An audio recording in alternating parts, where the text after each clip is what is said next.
हे घे बाळा, ही तुझी प्रिय खीर आहे. ही खाल्लीस की तुझ्या अंगात बळ येईल आणि ज्वर निघून जाईल. नाही माते, मलाही तुझ्या हातची खीर नको.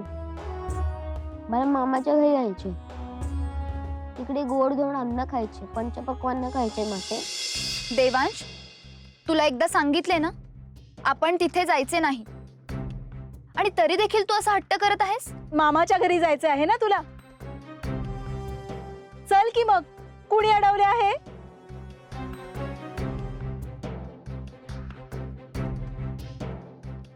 काय ग मालिनी, इतक्या निरागस मुलाचे मन कसे बाई मोडवते तुला?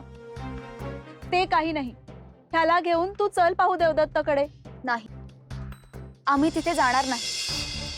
आणि हा माझा निर्णय आहे. ग बाई, का ग? हा हा, समजले. देवदत्त काही वावगे बोलला असणार, हो ना? अगं, असे गप्प राहून कसे चालेल? कोंबडे झाकून ठेवले म्हणून तांबडे फुटायचे राहणार आहे का? आणि मी काय म्हणते, देवदत्त काही बाही बोलला असेल, पण आपण का बरं मनाला लावून घ्यायचे? तो तुझा धाकटा भाऊ आहे. समज जरा यथातथाच आहे त्याची, परंतु तूच त्याला सांभाळून घ्यायला हवेस, हो की नाही? अगं, लहान असताना तुमच्यात वादविवाद झाले नाहीत का? ते तू आजही धरून ठेवले आहेस का? ही गोष्ट वेगळी होती, पण काल जे घडले ते काही नाही. काल देखील काही वावगे घडले नाही. अगं, एवढ्या तेवढ्या कारणावरून नात्यात दुरावा का निर्माण करायचा म्हणते मी? आणि त्यात देखील या बाळाचे मन मोडून. हे काही मला पटत नाही बघ. मी म्हणाले ना, माझा निर्णय झाला आहे. बरं ग बाई, मीच वाईट आहे. सकाळी सकाळी काय पाहावे तर भावा बहिणीमधील वितुष्ट. अगं, मी तर प्रयत्न करत होते की तुमच्यातील नातेसंबंध पुन्हा सुरळीत व्हावेत. आणि माझ्यामुळे तुमच्यातील अहंकार नाहीसा होत असेल तर माझ्या पदरी देखील पुण्यच पडेल नाही का? बघ बाई, त्याचे बोलणे तू मनाला लावून घेऊ नकोस. कितीही झाले तरी मुलेही देवाघरची फुले असतात. त्यांना असे कोमेजू का द्यायचे? चल बाळा, तुझी माता तुला नाही ना घेऊन जात, मी घेऊन जाते तुला मामाकडे. हा, अगं सुलक्षणा, काय करतेस तू हे? हे बघ, तुझा एकही शब्द आता मी ऐकणार नाहीये. तुम्हा भावा बहिणींच्या वादामध्ये या चिमुकल्याचे किती हाल होत आहेत. तुम्हाला लाज नाही वाटत? बघ बघ, याचा चेहरा किती सुकला आहे ते. अगं, तुझ्या हट्टापुढे याच्या इच्छेचे काहीच मोल नाही का? बर, तू हो पुढे, मी येते त्याला घेऊन. खरंच माते, आपण जायचं मामाकडे? आता कसे शहाण्या मुलीसारखे बोललीस. मी पुढे होते, परंतु तुम्ही शीघ्रतेने तेथे पोहोचा.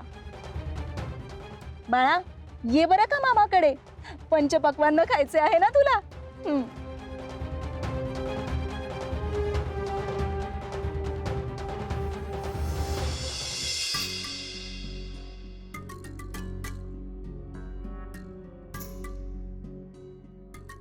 या शेतकरी बांधवाजवळ पुष्कळ पुष्पे दिसत आहेत. जर याची विक्री करायची योजले तर अगदी कमी मुद्रा खर्चून हा व्यापार करता येईल.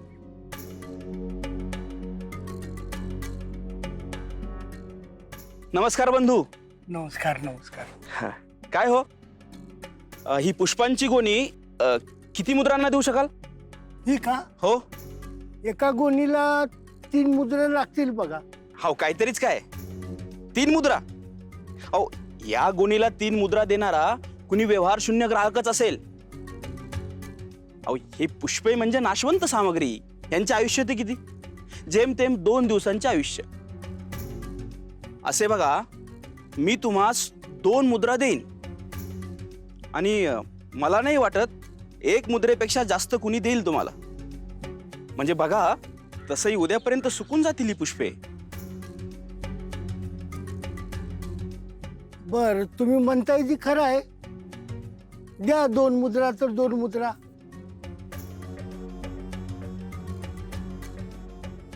हे घ्या.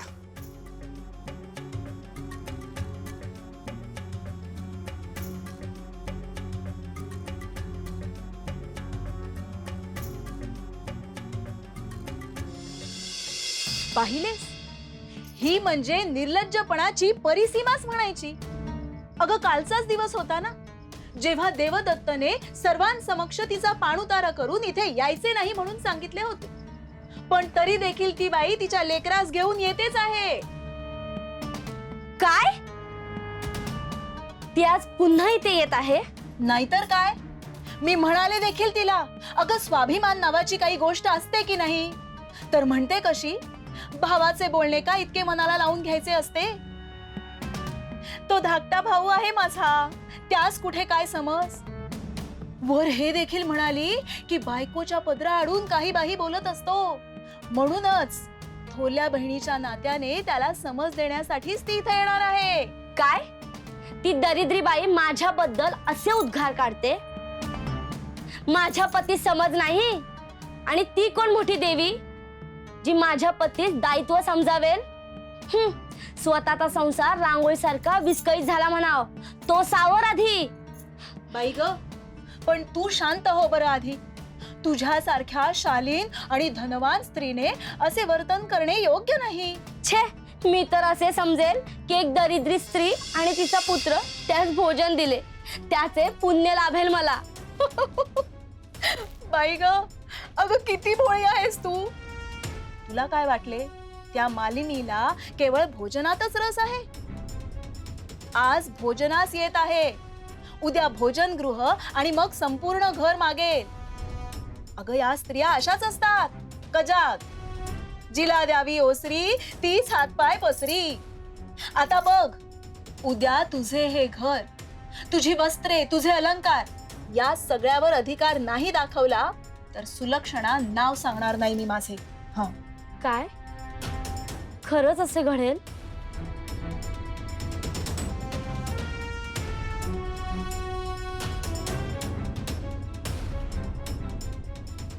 मी असे घडू देणार नाही, असे होऊन मुळीच चालणार नाही.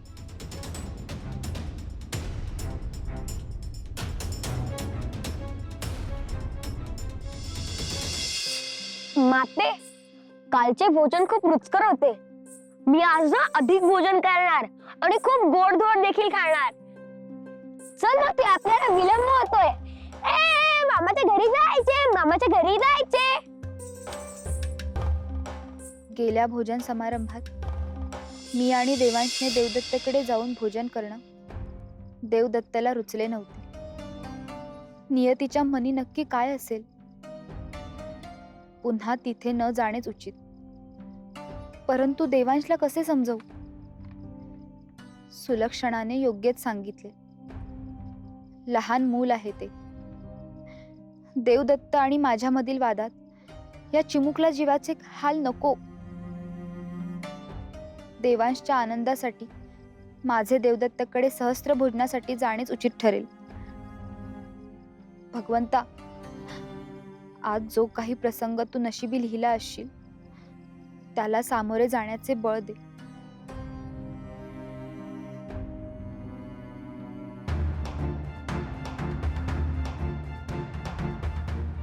माते, आपला विलंब होतोय, चल ना. आले आले. फुले घ्या, फुले, टवटवीत फुले. अहो दादा घ्या फुले. अहो सुगंधी आहेत. अहो 4 दिवस तरी टिकतील. घ्या घ्या. अहो घ्या की, काय झालंय? अहो दादा, अहो स्वस्तात देतो की. फुले घ्या, फुले. अहो ताई, ताई घ्या तुम्ही.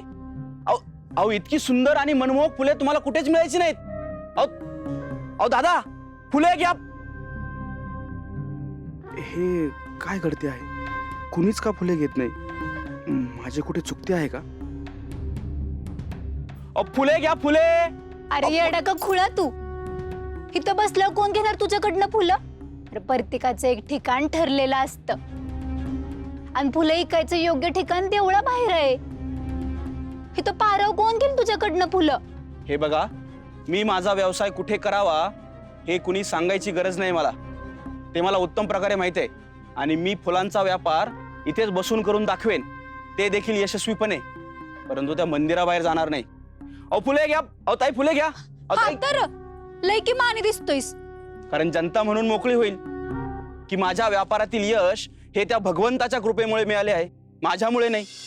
आणि तेच मला नको आहे. म्हणून ही फुले मी इथेच बसून विकून दाखवेन. काय एक एक खूर डोक्यात घेतोस बाबा. आता आपण त्याच्याच तर किरपीनं जगत आहोत ना. तू हिथं ऐकायला बस नाहीतर तिथं, पण जे काय होणार आहे ते त्याच्याच आशीर्वादामुळं. मुळीच नाही. मी धन कमावेन, यश प्राप्त करेन, ते केवळ माझे कर्तृत्व आणि बुद्धीच्या बळावर, इतर कशाच्याही जोरावर नाही. समजले? बर बाबा, तुझंच म्हणणं खरं. हा मला काय कळतंय. फुले घ्या, फुले. अहो सुगंधी फुले. अहो स्वस्तात देत ताई, घ्या. अहो घ्या की. अहो फुले घ्या, फुले. अहो ताजी फुले आहेत, स्वस्तात देतो की. काल खरे तर तिला व्यवस्थित तंबी दिली आहे, पण आज जर ती तिच्या मुलाला घेऊन आली तर तिला हाकलवून देणार आहे. आल्या पावली परत गेली पाहिजे. अशी वेळ आलीच नाही पाहिजे. ती दुष्ट मालिनी इथे येता कामा नये अशीच प्रार्थना करा. तशी खात्री आहेच मला. मालिनी आणि तिचा पुत्र आज काही इथे यायचा नाही, नक्कीच.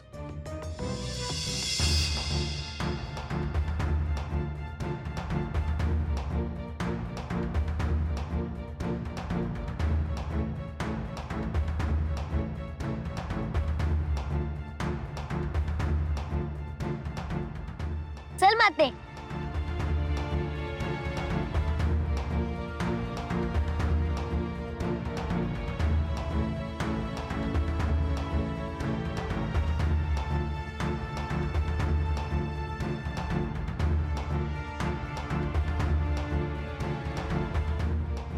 ताई तुम्ही? अहो तुम्हाला मी शोधत होतो तुमची क्षमा मागण्यास. का? काय झाले? काल किती अपमानास्पद वागणूक दिली तुम्हाला, आणि जेव्हा मला समजलं की तुम्ही मालकांच्या भगिनी आहात तेव्हा मला किती अपराधी वाटले काय सांगू. मला क्षमा करा. ताई तुम्हाला काहीही हवं असल्यास मला आवाज द्या. हो हो भोजनास प्रारंभ करा. हो हो. बाळा तू पण जेव.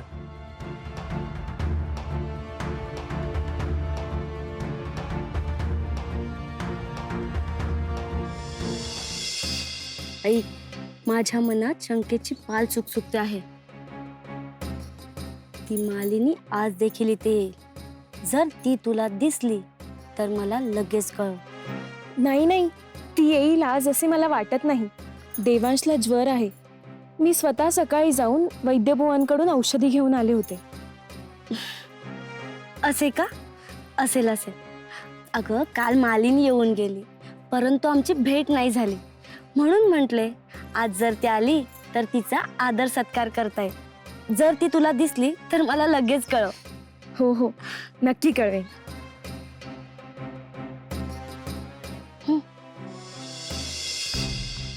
माते, मला हे अन्न खाऊन इतके सुकावं वाटते की मला कुठल्याही औषधींची गरज नाही.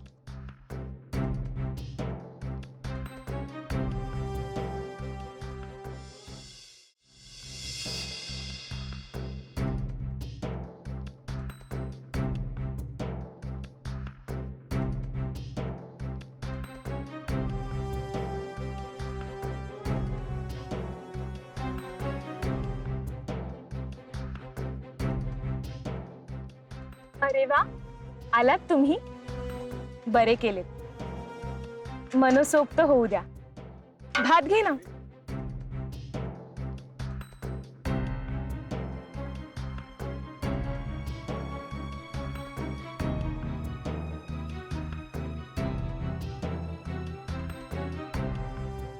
शकू, अगं काय झाले? अशी अस्वस्थ का वाटतेस? मी छे ग, तुम्हाला भेटावयाचे म्हणून मी इथवर आले. आणि देवांशला भोजन आवडले की नाही ते देखील विचारायचे होते. मावशी, आजचे भोजन कालच्या भोजनापेक्षा रुचकर आहे. मला अधिक आवडले. तुम्ही जेवून घ्या. हा चला, यांचे भोजन लवकर पूर्ण व्हावे आणि यांनी इथून शीघ्र काढता पाय घ्यावा. देविकाच्या मनात आदर सत्कार म्हणजे काय आहे हे तर एवढ्या वर्ष मला कळलेच आहे. तिचा हेतू काही योग्य नव्हे.